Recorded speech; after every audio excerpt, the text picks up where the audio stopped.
Last Saturday, the final episode of Demon Slayer aired on Toonami, and over the weekend I binge watched the last 15 episodes in preparation for this review. Today I'll be rendering my final verdict on the first season. If you haven't watched my first impression video, I highly suggest that you watch that first so that you have a complete understanding on my thoughts on the first 14 episodes. I'll leave a link in the description and the comment section for that video in case you want to check that out. The main focus of today's video is the remainder of the series starting from episode 15, which I will refer to as the back half of the series. After finishing the first season, I can honestly say that I was 100% correct in my initial assessment regarding the series. Demon Slayer is indeed another overrated show. However, don't misinterpret that as me saying that the show itself is trash. A big problem I've seen lately in the anime community is people not understanding that something being overrated doesn't mean that it sucks. There are good series that are overrated just like there are bad series that are overrated. I'm sick and tired of people acting like you have to be completely on one side of the spectrum or the other. Some people act like it's taboo to be in the middle, and that's kind of where I'm at with Demon Slayer. I have mixed feelings about it.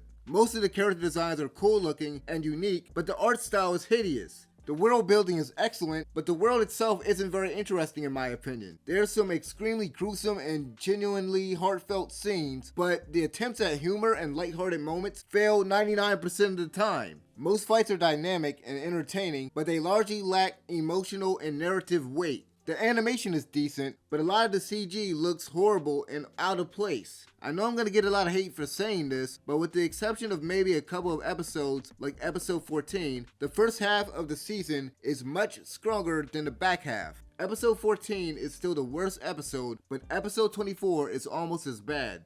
The first half of the season has better writing and pacing overall. The fights were also better and more interesting. Episodes 15 through 21 covered the Natogamo mountain arc, where Tanjiro, Inosuke, and Zenitsu are on a mission to slay a group of demons that at first appear to be a family. A group of low-ranked demon slayers were sent before their arrival, but soon they started attacking each other seemingly out of nowhere. Tanjiro and Inosuke head into the forest, while at first Zenitsu decides to stay back because he's scared.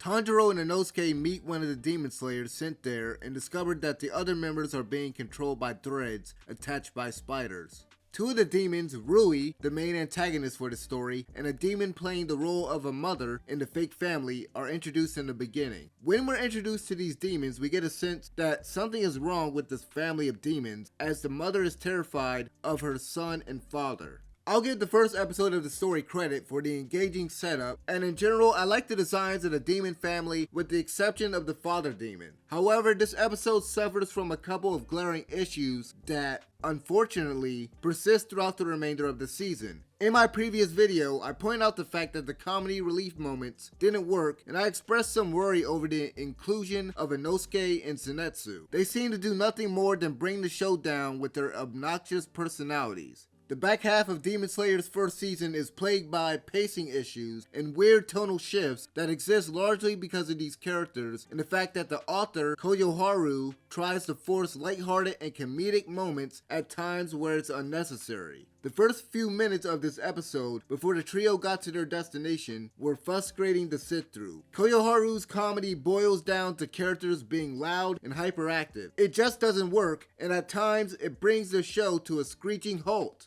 In total, there is probably more than 30 minutes worth of these moments, and most of them likely involve Zenitsu and Inosuke. To be fair, Inosuke wasn't nearly as bad as Zenitsu during the first 15 episodes. Zenitsu is one of the worst comedy relief characters I've seen in an anime and might be my most hated fictional character in any medium. Zenitsu really is anime Shaggy turned up to 11. I've always hated Shaggy from Scooby-Doo. I've always hated that character. And just like that character, he doesn't really bring anything to the group. All Zenitsu ever does is cry, scream, and whine. Episode 17 focuses mostly on him, and it was almost unbearable. Before I talk about that though, I want to address another point from my previous video, as well as briefly touch on episode 16, which was slightly better than the previous episode. In my first impressions video, I dispelled the notion that this series was improving the shonen formula we're all familiar with. The episodes I watched over the weekend did nothing to change my mind about the statements I made.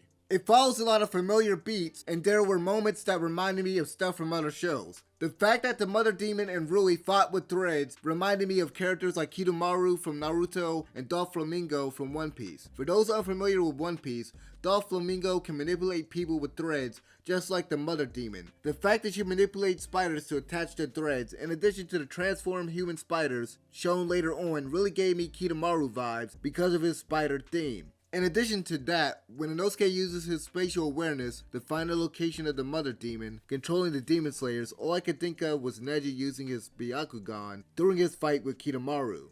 This is just one brief example of a familiar element I noticed, but with that being said, the series doesn't do anything innovative like some people may claim. Once again, I want to make it clear that I'm not criticizing the show for not deviating enough from the established shonen formula or bringing anything new to the table. Anyway, episode 16 focuses on Tanjiro and Inosuke struggling to incapacitate the Demon Slayers and take down the demon that's controlling them. The demon forces the people under her control to move in ways that contort and strain their bodies, causing immense pain. Tanjiro refused to kill them and eventually thinks of a clever solution, wrapping the strings around nearby trees. The Mother Demon kills the people under her control out of anger and unleashes a headless demon which is also under her control. Tanjiro and Inosuke didn't have to work together to defeat it. I'll give Inosuke credit for at least being useful in this situation. They defeat the headless demon by slicing his body up. Tanjiro cutting the demon while on his head was a cool moment, but the best part of the episode was when he uses a new water breathing technique to kill the Mother Demon. Inosuke launches Tanjiro into the air, and as he gets closer he smells the scent of the demon. He senses her fear and pain, so he uses the fifth form water breathing technique to give her a quick and painless death. The moment where he unleashes this technique is one of the couple of instances where the show looked visually appealing to me. Easily one of the show's best looking scenes. Overall, I thought that the episode was decent, with the only negative being the scenes with Zenitsu doing what he does best, crying and screaming. Speaking of which, Zenitsu does a whole lot of that for nearly 10 minutes of the next episode. Throughout my time marathoning the show, I had to fight the temptation to hit the fast forward button on my DVR. Out of all the failed attempts at comedy relief with this character, I only chuckled once briefly when he encounters a demon spider and he tells it to not start talking to him. I don't want to sound like a broken record, but I can't stress enough just how irritating this character is to watch. This episode was a chance to convince people like me who hate the character why we should care, sympathize, and root for him. We get a bit of his backstory about how an old man paid off his debt and trained him to become a demon slayer, as well as his motivation. Zenitsu wants to get stronger so that he can help people. However, Zenitsu never does anything to actively show that he's trying to get stronger and become more courageous. Besides that one instance of not giving up and stopping the progression of the poison, his actions and words throughout the rest of the season don't match up with his supposed goal. His character motivation feels tacked on and more like an afterthought. After finishing this season, I've come to the conclusion that Koyoharu is terrible when it comes to writing this kind of character. This isn't just an instance of me not liking this particular kind of character. A perfect example of a coward character done right is Usopp from One Piece. He does more than just scream and cry. There are dozens of moments where the character is courageous and resourceful. Despite being the weakest member of the Straw Hat Pirates, Usopp adds something to the cast of characters that make up Luffy's crew. Not only is he an excellent example of a coward character, but Oda uses the character for comedy relief too, and it works consistently. Oda made sure to give the character a distinct and lively and boastful personality that fans love for decades. On the other hand, Zenitsu's overall personality makes him unlikable, and the character seems crafted more around the gags rather than written to be an actual character with depth. In short, Zenitsu is a terrible, annoying character. The only time Zenitsu isn't irritating is when he's unconscious. I expressed my feelings on this personality switch when he's in this unconscious state last time, so I won't repeat myself. Currently, the character only exists to facilitate terrible comedy and very brief action moments that are meant to get you hype about the character. Zenitsu defeats the spider demon while he's in this state. The attack looks cool visually, but the moment itself was nothing to be impressed or excited about. Zenitsu overcame nothing at the end of the day. This was the moment he should have grown as a character, but he didn't. Overall, I hated around 80% of this episode, as you might expect at this point. Thankfully, the next episode was so much better. Tanjiro and Inosuke got separated while fighting the father demon, which they believe at this point to be one of the 12 demon moons. Tanjiro runs into Rui and the older sister demon after being tossed by the father demon. The episode focuses on both of their fights and features a flashback showing what appears to be Inosuke's mother letting him go as a baby. The flashback reminded me a little bit of Hiei's backstory from Yu Yu Hakusho. Inosuke doesn't recognize the woman, so I guess we'll learn more about her and his past next season. Episode 18 was much more entertaining, and at the very least it sets up a mystery regarding Inosuke's origins. It's time to talk about the big episode, episode 19. If you recall in my first impressions video, I made a promise that if the episode didn't live up to the hype, then I would call the fanbase out. Now, unfortunately, the moment Tanjiro does the fire breathing, that got spoiled for me by the internet. Thanks a lot. But I had a feeling a while back that he might learn another breathing technique anyways. To be honest, I have mixed feelings about the episode as a whole because of how the big moment near the end was set up and executed. The episode picks up at the moment Tanjiro broke his sword trying to cut Rui's threads. Tanjiro is defenseless against Rui's threads and would have been sliced up if it wasn't for Nezuko stepping in front of him. Rui is fascinated by Nezuko's actions and he desires to assimilate her into his fake demon family.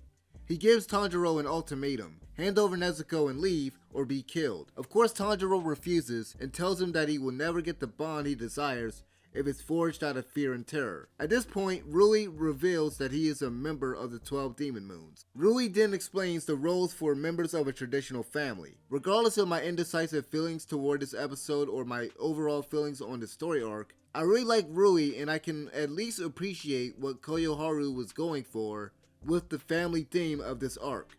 Rui's backstory is covered in the next episode and his motivation is made clearer in episode 21.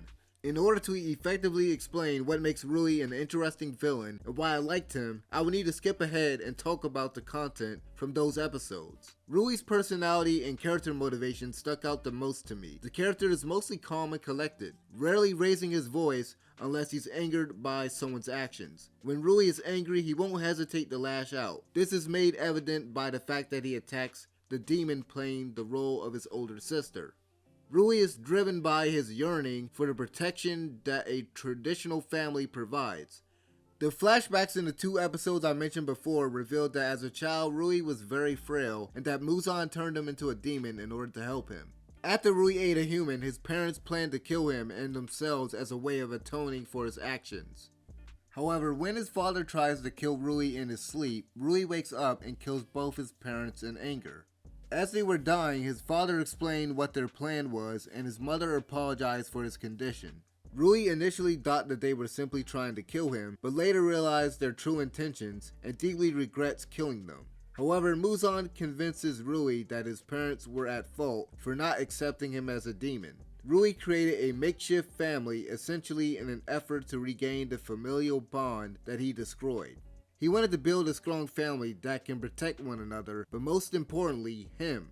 He became obsessed with the traditional functions of a family and perverted the foundation on which a family bond is formed.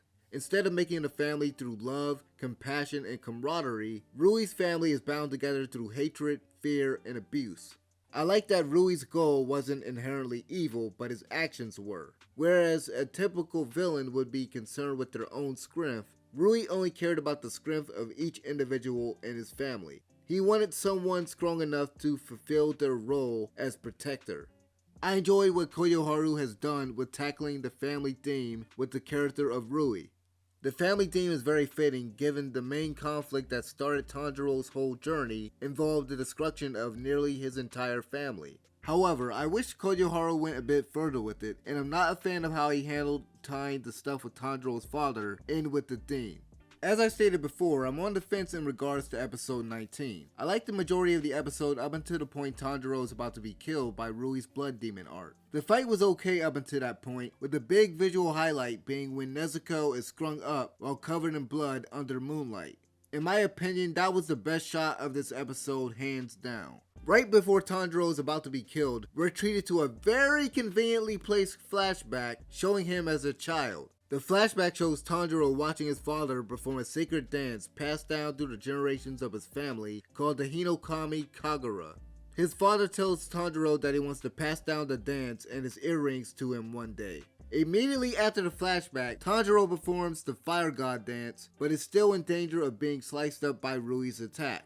We then get a scene where I guess their mother starts talking to Nezuko while she's unconscious, telling her that she needs to help Tanjiro, otherwise he'll be killed. Then out of nowhere, Nezuko just wakes up, does a blood demon art to destroy Rui's threads, then Tanjiro delivers one final blow to Rui's head and the episode ends. This was the moment people couldn't shut up about. This was the moment that made people cry. I had to check my DVR for a second just to make sure I was watching the right episode. This moment was such a letdown after how much the internet had hyped it up. The only phenomenal thing about this whole sequence was the music, and that shouldn't surprise anyone considering how good Demon Slayer's music and sound effects have been up until this point. I think a lot of people got swept away by the music and the excitement of the moment. I rewatched this episode and the fight multiple times in an effort to come up with a definitive assessment of this episode, and even now I'm still conflicted. There are a whole lot of Deus Ex Machina going on here in the final few minutes of this episode. At least that was my first impression upon my first viewing. Coupled with the previous flashback, these moments raise a lot of questions that the show either doesn't answer definitively or poorly. When I first watched this episode, I thought to myself, wait, he knew how to do this the whole time? Why has he never done that before? No way! She can suddenly use a blood demon art now? Now wait a minute, if he learned the breathing technique from his father years ago, then why was he struggling to breathe during his training on the mountain? Tanjiro's fire breathing and Nezuko's blood demon art seem to come out of nowhere. One argument that can be made against my claim that Tanjiro's fire breathing is a Deus Ex Machina is that it was foreshadowed earlier on in the episode. At the beginning of the episode, one of the Hashira, Shinobu Kocho, arrives to treat Senetsu, who at the time was poisoned. Senetsu tells her that he saw his master and that he told him not to give up. Shinobu talks about the theory behind why a person's life flashes before their eyes when on the verge of death. She says that the mind is searching for a way to avoid death. This seemed like such a throwaway line that I didn't pay it much attention during my first viewing of the episode. For some people, this small, seemingly insignificant line might be enough to justify Tanjiro performing the Fire God dance, but not for me. If Koyoharu meant for Shinobu's dialogue to hint at or justify Tanjiro's attack, then this was a really poor way of doing it. There was no proper build-up to Tanjiro performing the Fire God dance prior to the flashback. The execution of the big moment near the end of the episode feels rushed and, for a lack of better words, sloppy. We can assume that Tanjiro's father taught him the breathing technique and the dance, given that he wears his father's earrings now. Tanjiro's dialogue at the beginning of the next episode supports this assumption when he says that his family's Kagura manifested itself into a technique. I understand what Koyoharu was trying to convey with the passing down of the technique that saved Tanjiro's life. His father indirectly protected him, similar to how Rui's father wanted to take responsibility for his actions. Unfortunately, Tanjiro's Fire God dance and Nezuko's blood demon art are nothing but plot conveniences. Like I said before, if you want to use Shinobu's dialogue as a justification for Tanjiro's attack, then okay. But how do you explain Nezuko performing the blood art? You can't just use that same excuse in her case. This fight was underwhelming in comparison to Tanjiro's previous fights against demons like Sasamaru, Yahaba, Kyogai, and even the Hand Demon. Something that I really appreciated about the fights in the first half of the series is the fact that they played out like boss battles in a video game. The fights were dynamic and the powers the demons used were unique. Tanjiro had to figure out how their power worked and overcome it in order to defeat them. Watching Tanjiro struggle and eventually come up with a way to defeat each demon was entertaining. One big problem I have with Tanjiro's fight against Rui is that he's essentially given the victory by a conveniently placed flashback.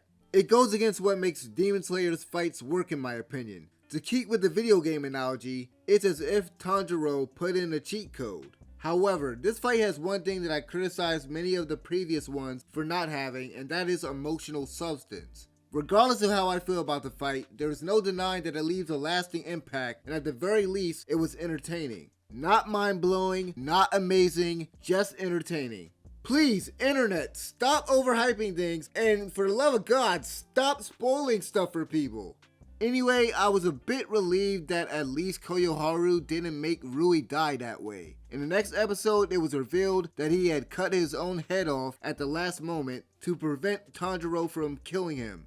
There was a flashback depicting the older sister demon becoming a part of Rui's family. There's a really great brutal scene where Rui gives her his power, then proceeds to rip her face off. Beside the flashback, we get the proper introduction of Shinobu as she kills the sister demon. Giyu arrives and kills both the father demon and Rui, thus saving Tanjiro and Inosuke. Overall, the episode was decent. I already covered the flashback content in episode 21, which takes up most of the episode. The only other things left worth mentioning are that Tanjiro and Nezuko are taken into custody, and that once again, Tanjiro shows compassion for another demon. This time, Tanjiro puts his hand on the back of Rui's headless body after it collapses trying to reach him and Nezuko. Afterwards, Shinobu discovers that Tanjiro has broken the rules by traveling with a demon. After Tanjiro is knocked out, he and Nezuko are taken to Demon Slayer headquarters.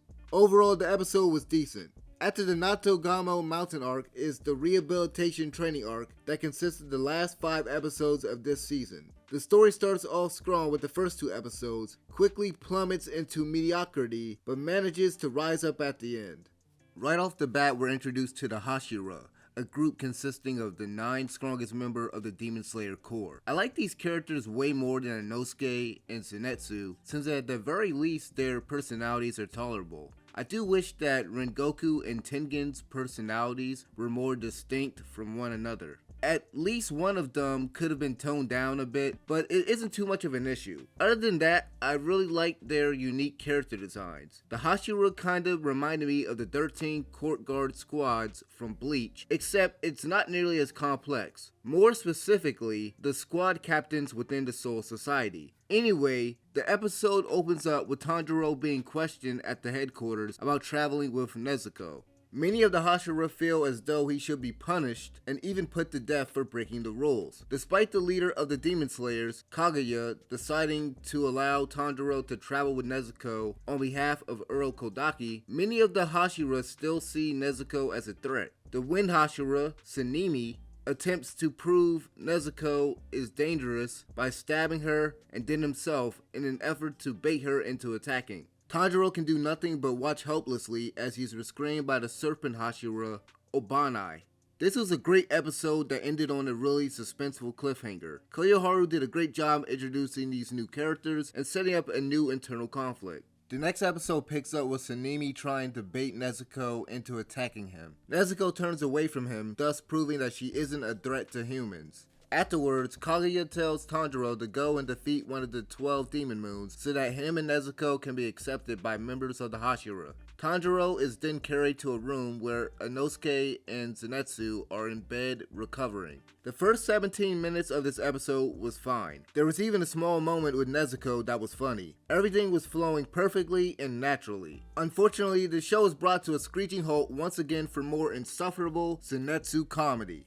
I've complained enough about Koyoharu's terrible attempts at comedy, so I won't bother even covering this scene. The only other notable thing that occurred in the episode was the Hashira meeting at the end. Kaguya and the Hashira discussed how the demons were getting stronger and a lack of power within the lower ranks of the organization. Overall, the episode was just okay. The next episode, Tanjiro, Inosuke, and Zenitsu start their rehabilitation training. Episode 24 is terrible, and if it wasn't for the last 6 to 8 minutes, I would consider it the worst in the entire series. Episode 24 and 25 focus largely on the group training and the flashbacks that flesh out Shinobu and Kanao. The flashbacks were the best part of these episodes, period. I've never been this disinterested in watching characters go through training in a while. After the first minute of episode 24, the next 10 minutes were torture. More unfunny, lighthearted moments featuring Zenitsu occur. Afterwards, we get to the actual training. The rehabilitation training consists of scratching, a water splash game, and a game of tag. None of this was the least bit interesting. Zenitsu and Inosuke eventually give up trying to beat Kanao, while Tanjiro continues his training every day. One night after training, Tanjiro is in deep thought, trying to figure out why he can't beat Kanao. Then, out of the blue, comes 3 little girls to ask Tanjiro if he does total concentration breathing all the time.